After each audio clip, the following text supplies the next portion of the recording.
ஞானானந்தமயம் தேவம் நிர்மலஸ்படிகாகிருதிம் ஆதாரம் சர்வ வித்யானாம் ஹயக்ரீவம் பாஸ்மகே. நமஸ்காரம். நெக்ஸ்ட் ஜென் அஸ்ட்ரோ டிவி நேயர்களுக்கு அஸ்ட்ரோ கேஎஸ் ஐயங்காரின் பணிவான நமஸ்காரங்கள். குரோதி வருஷத்தின் பலன்களை பார்க்கலாம். மேஷம் முதல் மீனம் வரை எப்படி இருக்குது அப்படின்றத பார்ப்போம். அதற்கு முன்னாடி குரோதி வருஷம் எப்போ ஆரம்பிக்கிறது அப்படின்றத முதல்ல பார்ப்போம். ஒரு ஷார்ட் ஹிண்ட்டை 14/4/2024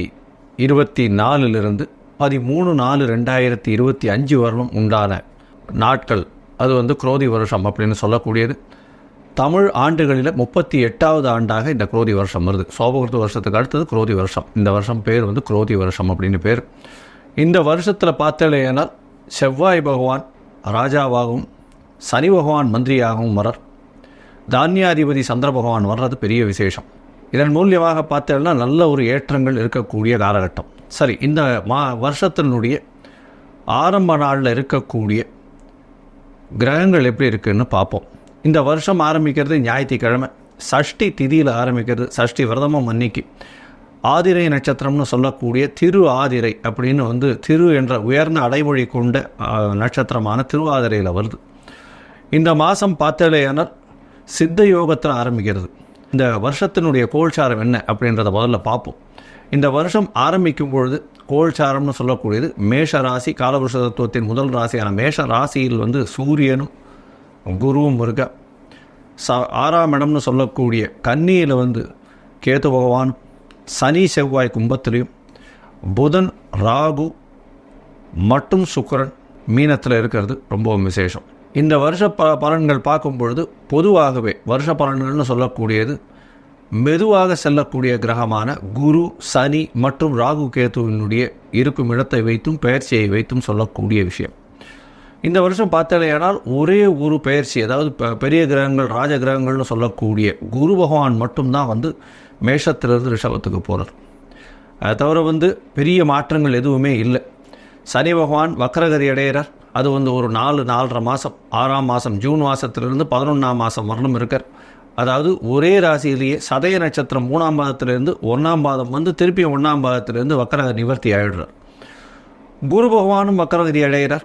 அவர் மிருகசீரிஷம் 3ஆம் பாதத்திலிருந்து திருப்பி திருப்பி போயிடுறார்.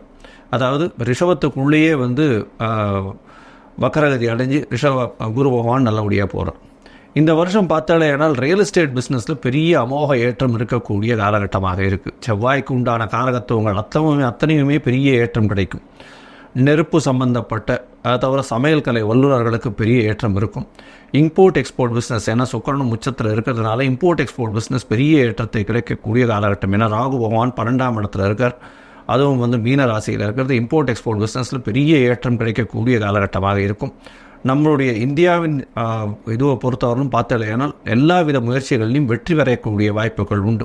சட்டங்கள் கடுமையாகக்கூடிய காலகட்டமாக இருக்கும். ஏன்னா சனி பகவான் தனித்து ஆட்சி இருக்கக்கூடிய காலகட்டம். ஒரு 8-10 நாளில் செவ்வாய் பகவானும் மீனத்துக்கு போடுறார். தனித்த சனி பகவான் கும்பத்தில் போய் இருக்கிறதுனால கடுமையான சட்டங்கள் வரக்கூடிய வாய்ப்புகள் நிச்சயமாக உண்டு. இது தொழிலாளர்களை அதிகமாக அச்சுறுத்தக்கூடியதாக இருக்கும். ஆனால் அந்த தொழிலாளர்களுக்கு நல்ல ஒரு ஏற்றத்தை கொடுக்கக்கூடிய காலகட்டமாக இந்த வருஷம் அமைய போகிறது. நெருப்பின் மூலியமாக சிறு சிறு பிரச்சனைகள் வரக்கூடிய வாய்ப்புகள் உண்டு. பெட்ரோல் கேஸு இந்த மாதிரியான விஷயங்கள் மூலியமாக அபாயகரமான சில விஷயங்கள் பிரச்சனைகள் வரக்கூடிய வாய்ப்புகள் நிச்சயமாக உண்டு. இந்த வருஷம் பார்த்தாலேயானால் அதாவது தானியம்னு சொல்லக்கூடிய இதுக்கு இந்த ப்ராடியூசர்ஸுக்கு நல்ல ஒரு விளைச்சல் இருக்கக்கூடிய காலகட்டம். நல்ல விளைச்சல் நல்லபடியாக இருக்கும். விலைவாசிகளும் நல்ல கட்டுக்குள் அடங்கக்கூடிய காலகட்டமாக இருக்கும். தண்ணீர் பிரச்சனை கொஞ்சம் அதிகமாக இருக்கக்கூடிய காலகட்டமாக இருக்கும் இந்த வருஷம். இந்த வருஷத்தில் பார்த்தோம்னா மழை ஒரு ஷார்ட் டைமில் பொழிஞ்சு நிறைய வேஸ்ட் ஆகக்கூடிய வாய்ப்புகள் அதிகமாக இருக்கக்கூடிய காலகட்டமாக இருக்குது.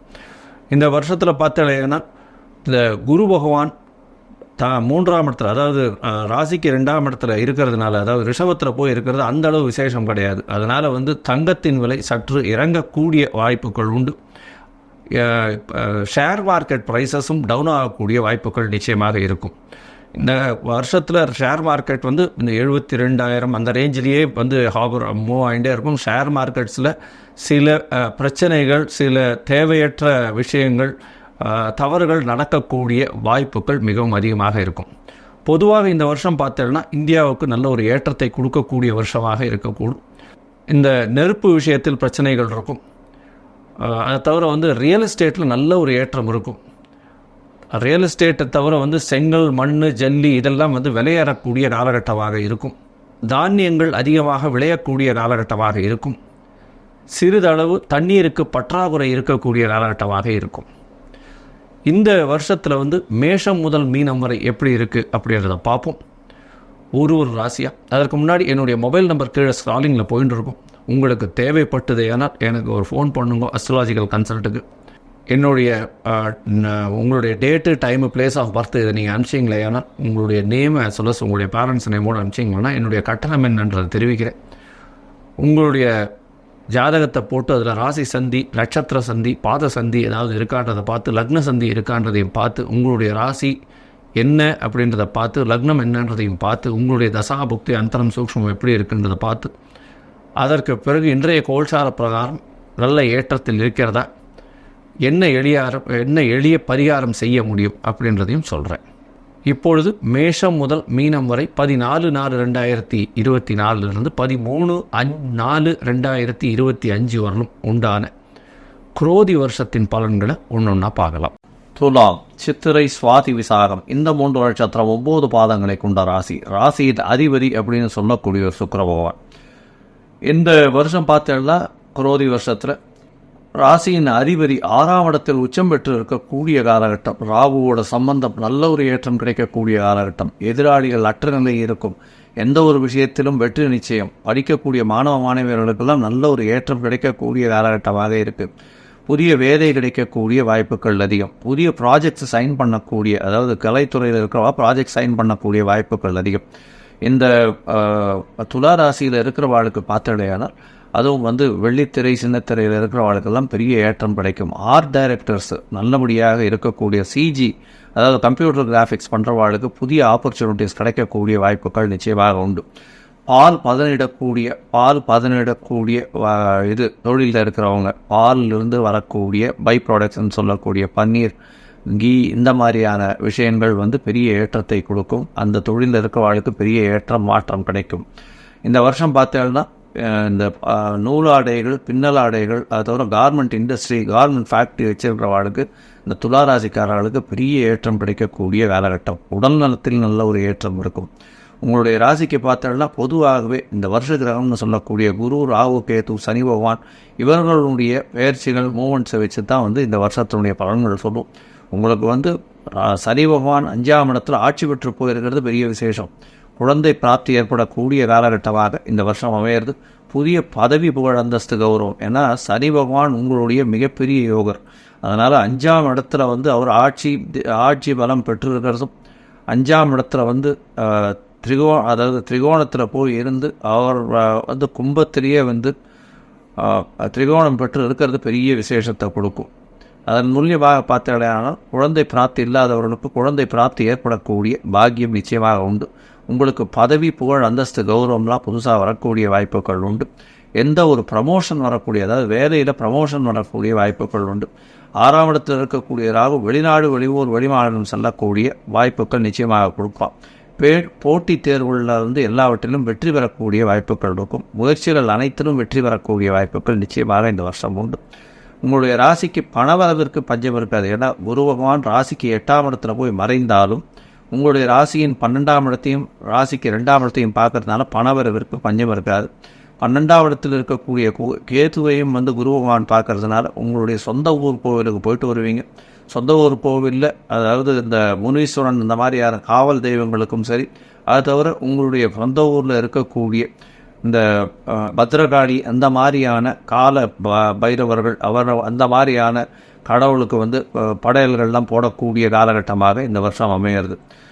இதை தவிர இந்த சொந்த ஊரில் இருக்கக்கூடிய இந்த பாடல் எழுதுகிறவங்க, அதாவது இந்த கலைத்துறையில் இருக்கிறவங்க, பாடல் எழுதுகிறவங்க, இவங்களுக்கெல்லாம் பெரிய ஏற்றம் கிடைக்கக்கூடிய காலகட்டமாக இந்த வருஷம் அமையிறது.